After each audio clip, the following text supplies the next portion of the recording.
திருச்சிட்டம்பலம் போகிற வழிக்கு புண்ணியத்தில் பாண்டிய நாட்டு தேவார திருத்தலங்கள் ஒன்று பார்த்துட்டு வரோம். இன்றைக்கி தலவரிசையில் 10வது திருத்தலமான அருள்மிகு சௌந்தரநாயகி உடனுரை ஸ்வர்ணகாளீஸ்வரர் திருக்கோவில் திருக்கானப்பேர் காளையார் கோயில். இந்த திருத்தலம் பற்றின தகவலை இந்த பதிவில் நம்ம பார்க்க போகிறோம். திருக்கானப்பேர் அப்படிங்கிற இந்த திருத்தலம் தற்போது காளையார் கோயில் அப்படிங்கிற பெயரோடு வழங்கப்படுகிறது. இந்த தலம் சிவகங்கையிலிருந்து தொண்டி செல்லும் சாலையில் சுமார் 20 கிலோமீட்டர் தொலைவில் அமைஞ்சிருக்கு. சிவகங்கை, காரைக்குடி, தேவக்கோட்டை, மதுரை இப்படி பல ஊர்களிலிருந்து இந்த தலத்திற்கு பேருந்து வசதிகள் நிறைய உண்டு. தலத்து இறைவன் ஸ்வர்ணகாளீஸ்வரர், சோமேஸ்வரர், சுந்தரேஸ்வரர், இறைவி ஸ்வர்ணவல்லி, சௌந்தரநாயகி, மீனாட்சி அம்மன். இந்த திருத்தலத்துக்கு நான் சென்றிருந்தப்போ ஒரு மாலை பொழுது, அதுபோலவே இந்த திருக்கோயிலுடைய நடை சாத்திர அந்த அற்புதமான காட்சியும் நான் பார்த்தேன். பள்ளியறை பூஜையும் நடந்தது, ரொம்ப அற்புதமாக இருந்தது. இப்போது இந்த திருக்கோயிலுடைய தகவலை நம்ம விரிவாக பார்க்கலாம். இந்த ஆலயம் சுமார் 4 ஏக்கர் பரப்பளவில் 157 அடி உயரம் கொண்ட 9 நிலை ராஜகோபுரம் மற்றும் 5 நிலை கொண்ட மற்றொரு கோபுரம் ஆக 2 கோபுரங்களோட கிழக்கு நோக்கி விளங்குகிறது. இவைகளில் சிறிய கோபுரம் முதலாம் சுந்தரபாண்டியனாலும் பெரிய ராஜகோபுரம் மருது சகோதரர்களாலும் கட்டப்பட்டவையாம்.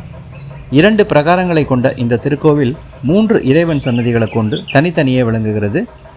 3 சன்னதிகளில் நடுவே இருப்பவர் சுயம்புமூர்த்தியான ஸ்வர்ணகாளீஸ்வரர். இவரே இந்த தலத்தின் தேவார பாடல் பெற்ற மூர்த்தியாக இருக்கிறார். வலது பக்கத்தில் இருப்பவர் திவ்யலிங்கமான சோமேஸ்வரர், இடது பக்கத்தில் இருப்பவர் மானுடலிங்கமான சுந்தரேஸ்வரர். கோவில் சொத்துக்கள் எல்லாமே ஸ்வர்ணகாளீஸ்வரர் பெயர்லேயே தான் இருக்கான். விழா காலங்களில் சோமேஸ்வரர் கோவில் மூர்த்திகள் தான் வீதி உலா வருவார்கள். நிவேதனம் முதலிய எல்லாமே சுந்தரேஸ்வரருக்கு தான் நடைபெறும். இவ்வாறு ஸ்வர்ணகாளீஸ்வரர் கோயிலில் 3 சிவபெருமான், 3 அம்பாள் தனித்தனி சன்னதிகளில் அருள்பாலிக்கிறார்கள். இறைவன் சன்னதிகள் 3மே கிழக்கு நோக்கி அமைஞ்சிருக்கு. இறைவி ஸ்வர்ணவல்லி சன்னதி சுந்தரேஸ்வரர் சன்னதிக்கு இடதுபுறம் கிழக்கு நோக்கி அமைஞ்சிருக்கு.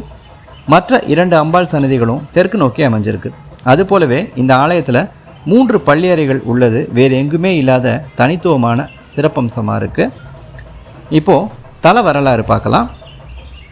சண்டாசுரனை கொன்றதுனால ஏற்பட்ட பாவம் நீங்க காளியானவள் இந்த தலத்தை அடைந்து இங்குள்ள சிவகங்கை தீர்த்தத்தில் மூழ்கி சிவபெருமானை வழிபடுகிறாள். பின் காளி தன்னுடைய கரிய உருவமும் அசுரனை கொன்ற பாவமும் நீங்க பெற்று ஸ்வர்ணவல்லியாக உருமாறி காளீஸ்வரரை திருமணம் புரிந்து கொண்ட தலம் இந்த திருக்கானப்பேர் அப்படிங்கிற காளையார் கோயில். இந்திரனுடைய வாகனமான வெள்ளை யானை, அதாவது ஐராவதம், மகரிஷி ஒருவரால் தரப்பட்ட பிரசாத மாலையை தரையில் வீசி எறிந்ததாம். இதனால் சாபம் பெற்ற அந்த யானை சாப நிவர்த்திக்காக இந்த தலத்திற்கு வந்து இறைவனை வழிபட்டதாம். தன்னுடைய தந்தத்தால் பூமியை கீறி ஒரு பள்ளத்தை உண்டாக்கி தீர்த்தம் எடுத்து இறைவனை வழிபட்டு தன்னுடைய சாபம் நீங்கி தேவலோகம் சென்றதாம். யானை உண்டாக்கிய பள்ளத்தில் தண்ணீர் பெருகி ஒரு தீர்த்த குளம் உண்டானது. இதற்கு யானை மடு அப்படின்னு பெயர் உண்டு. கஜ புஷ்கரணின்னு சொல்லுவோம். இந்த தீர்த்தம் என்றுமே வற்றாத நிலையில் இருக்குது. சதுர வடிவில் உள்ள இந்த தீர்த்த குளத்தில் நடுவே அழகாக ஒரு நீராழி மண்டபம் அமைஞ்சிருக்கு. ராமபிரான் ராவணனை அழித்த பிரம்மஹத்தி தோஷம் நீங்க இந்த தீர்த்தத்தில் நீராடியதாக ஸ்கந்த புராணத்தில் செய்தி உள்ளது. இந்த கஜ புஷ்கரணி தீர்த்தம் கோயிலுக்கு வெளியே கோபுரங்களுக்கு எதிரில் இருக்கிறத நம்ம பார்க்கலாம். இந்த தலத்தில் உள்ள சிவகங்கை தீர்த்தம் காளி தனது வழிபாட்டிற்காக உருவாக்கியதாம். மேலும் விஷ்ணு தீர்த்தம், சரஸ்வதி தீர்த்தம், கௌரி தீர்த்தம், ருத்ர தீர்த்தம், லட்சுமி தீர்த்தம், சுதர்சன தீர்த்தம் முதலிய தீர்த்தங்களும் இருக்குது. தலவிருட்சமாக கொக்கு மந்தாரை விளங்குகிறது. இந்த தலத்தில் பிறந்தாலும் இறந்தாலும் முக்தி அப்படிங்கிறது தலப்புராண செய்தி. இத்தலத்து இறைவனை வணங்கினால் பூர்வ ஜென்ம பாவம் விலகுமாம். இந்திரன் தனக்கு ஏற்பட்ட சாபத்தை போக்க பல சிவாலயங்களை தரிசித்து வந்தபோது இந்த தலம் வந்தவுடன் 1000 சிவாலயங்களை ஒன்றாக தரிசித்த பலன் கிடைத்ததாக உணர்ந்தான்.